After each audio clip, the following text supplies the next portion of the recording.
इस क्लास में UP TET प्राथमिक स्तर का पेपर सॉल्व करेंगे। इसमें हिंदी के प्रश्नों को देखेंगे। 2015 में हिंदी के जो भी प्रश्न पूछे गए थे उन सभी प्रश्नों को यहाँ पर सॉल्व करेंगे। आप लोग सभी प्रश्न ध्यान से देखिए और सभी प्रश्नों का उत्तर बताने का प्रयास कीजिए। पहला प्रश्न है, अष्टछाप के कवि नहीं है। यहाँ पर नहीं पूछा गया है। ऑप्शन आप सभी के सामने है, नाभादास, कृष्णदास, परमानंद दास और नंददास। देखिए दोस्तों, अष्टछाप के कवि कृष्णदास भी हैं, परमानंद दास भी हैं और नंददास भी हैं। नाभादास ये अष्टछाप के कवि नहीं है। नाभादास अष्टछाप के कवि नहीं है। अष्टछाप की स्थापना वल्लभाचार्य के पुत्र गोस्वामी विट्ठलनाथ ने की थी। इसे आप लोग ध्यान रखिएगा। 4 वल्लभाचार्य के तथा 4 अपने शिष्यों को मिलाकर इन्होंने इसकी स्थापना की थी। वल्लभाचार्य के जो शिष्य थे उनके नाम है कुंभन दास, सूरदास, परमानंद दास और कृष्णदास, जबकि विट्ठलनाथ के जो शिष्य हैं उनका नाम है गोविंद स्वामी, छेद स्वामी, चतुर्भुज दास और नंददास। तो यहाँ पर पहला ऑप्शन राइट आंसर हो जाएगा। अगला प्रश्न है, आचरण की सभ्यता किसका निबंध है। याद रखिएगा, सरदार पूर्ण सिंह का निबंध है। आचरण की सभ्यता सरदार पूर्ण सिंह का निबंध है। इनके अन्य निबंध है दोस्तों, मजदूरी और प्रेम, सच्ची वीरता, पवित्रता, ये सभी आप लोग याद रखिएगा। अगला प्रश्न आप सभी के सामने है। सभी प्रश्न आप लोग ध्यान से देखते हुए चलिए और सभी प्रश्नों का उत्तर बताने का प्रयास कीजिए। जो वाणी द्वारा व्यक्त ना किया जा सके उसे क्या कहा जाता है। अनिर्वचनीय कहा जाता है। ध्यान रखिएगा, सी ऑप्शन। जो वाणी द्वारा व्यक्त ना किया जा सके उसे अनिर्वचनीय कहा जाता है।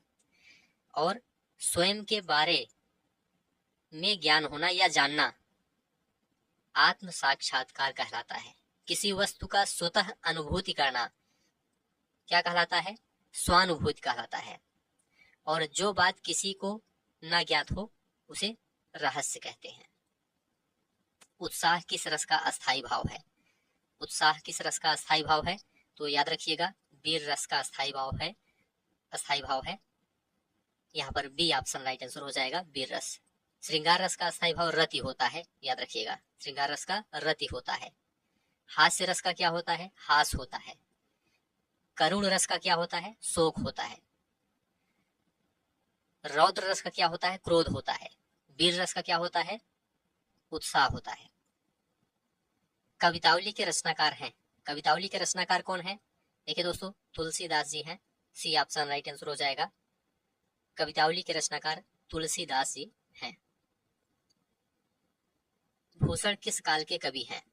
भूषण किस काल के कवि हैं, देखिए दोस्तों, यहाँ पर राइट आंसर हो जाएगा रीतिकाल के। सी ऑप्शन राइट आंसर हो जाएगा। भूषण रीतिकाल के कवि हैं। विनय पत्रिका की भाषा कौन सी है, याद रखिएगा, ब्रज भाषा है। विनय पत्रिका की भाषा क्या है, ब्रज भाषा है। अगला प्रश्न देखेंगे, ट वर्ग में किस प्रकार के व्यंजन हैं। देखिए दोस्तों, ट वर्ग में मूर्धन्य व्यंजन है। यहाँ पर सी ऑप्शन राइट आंसर हो जाएगा, मूर्धन्य। यहाँ पर तीसरा ऑप्शन आपका राइट आंसर हो जाएगा। कंठ की बात करते हैं, इसमें का, खा, गा, घा, अंगा आता है। तालव्य की बात करते हैं, तालु से चा, छ, जा, झा, इया इसमें आता है। मूर्धन्य में क्या आता है, टा, ठा, डा, ढा, अड़ा। दंत में क्या आता है, ता, था, दा, धा। अंधेर नगरी के लेखक हैं। अंधेर नगरी के लेखक कौन है, तो भारतेंदु हरिश्चंद्र आपका राइट आंसर हो जाएगा, सी ऑप्शन, भारतेंदु हरिश्चंद्र। अंधेर नगरी के लेखक कौन है, भारतेंदु हरिश्चंद्र है। इनके अन्य नाटक हैं, वैदिकी हिंसा, हिंसा न भवति, विषयस्य विषमौषधम, प्रेम योगिनी, भारत दुर्दशा आदि। तो यहाँ पर सी ऑप्शन आपका राइट आंसर हो जाएगा। आदिकाल में पहेलियां लिखने वाले कवि थे। आदिकाल में पहेलियां लिखने वाले कवि कौन थे, तो खुसरो आपका राइट आंसर हो जाएगा, बी ऑप्शन। आदिकाल में पहेलियां लिखने वाले कवि अमीर खुसरो थे। पेड़ से बंदर कूदा वाक्य में कौन सा कारक है। इसमें दोस्तों अपादान कारक है। पहला ऑप्शन राइट आंसर हो जाएगा, अपादान कारक।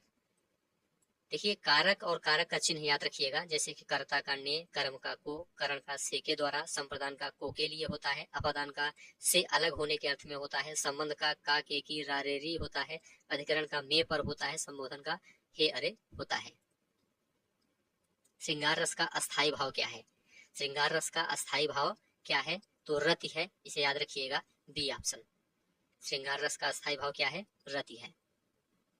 निम्नलिखित में से तद्भव शब्द हैं, निम्न में से तद्भव शब्द हैं। इसमें दोस्तों मछली क्या है? तद्भव शब्द है, मछली तद्भव शब्द है। इसका तत्सम क्या होता है? मत्स्य होता है, ठीक है। जबकि भ्रमर, अग्नि और मस्तक, ये सब क्या है? तत्सम शब्द हैं। इनका तद्भव क्या होता है? भ्रमर का तद्भव भंवरा होता है, अग्नि का तद्भव आग होता है, मस्तक का तद्भव माथा होता है। चौपाई छंद के प्रत्येक चरण में कितनी मात्राएं होती हैं? देखिए दोस्तों, 16 मात्राएं होती हैं, याद रखिएगा, बी ऑप्शन। चौपाई यह सममात्रिक छंद है, इसके प्रत्येक चरण में 16 मात्राएं होती हैं और अंत में 2 गुरु वर्ण होते हैं और अंत में जगड़ और तगड़ का आना वर्जित होता है। तेरी बरछी ने बर छीने हैं, खलन के पंक्ति में कौन सा अलंकार है? तेरी बरछी ने बर छीने हैं, खलन के पंक्ति में कौन सा अलंकार है? तो इसमें यमक अलंकार है, डी ऑप्शन आपका राइट आंसर हो जाएगा। जहां एक या एक से अधिक शब्द एक से अधिक बार प्रयुक्त हो एवं अर्थ भी प्रत्येक बार भिन्न हो, वहां यमक अलंकार होता है। अनुप्रास अलंकार में क्या होता है? जहां वर्णों या व्यंजनों की बार बार आवृत्ति हो, वहां अनुप्रास अलंकार होता है, ठीक है। श्लेष अलंकार की बात करते हैं। श्लेष का अर्थ होता है चिपकना, जहां एक शब्द के साथ अनेक अर्थ चिपके रहते हैं, वहां श्लेष अलंकार होता है। रूपक अलंकार, जहां उपमेय और उपमान में भेद रहित आरोप किया जाता है, वहां रूपक अलंकार होता है। हिंदी प्रदीप पत्रिका का संपादन किया है, किसने किया है? तो देखिए दोस्तों, बाल कृष्ण भट्ट आपका राइट आंसर हो जाएगा, बी ऑप्शन। हिंदी प्रदीप पत्रिका का संपादन बाल कृष्ण भट्ट ने किया था, बी ऑप्शन आपका राइट आंसर हो जाएगा। सूर्योदय शब्द का संधि विच्छेद है, सूर्योदय शब्द का संधि विच्छेद क्या है? देखिए दोस्तों, सूर्य धन उदय आपका राइट आंसर हो जाएगा, बी ऑप्शन। इसमें गुण संधि है, यहाँ पर बी ऑप्शन राइट आंसर हो जाएगा। यथाशक्ति में समास है, यथाशक्ति में कौन सा समास है? आप लोग जल्दी से बताइए। ऑप्शन है अव्ययी भाव समास, तत्पुरुष समास, द्विगु समास, कर्मधारय समास। तो देखिए दोस्तों, यथाशक्ति में अव्ययी भाव समास है, पहला ऑप्शन आपका राइट आंसर हो जाएगा। यथाशक्ति मतलब शक्ति के अनुसार।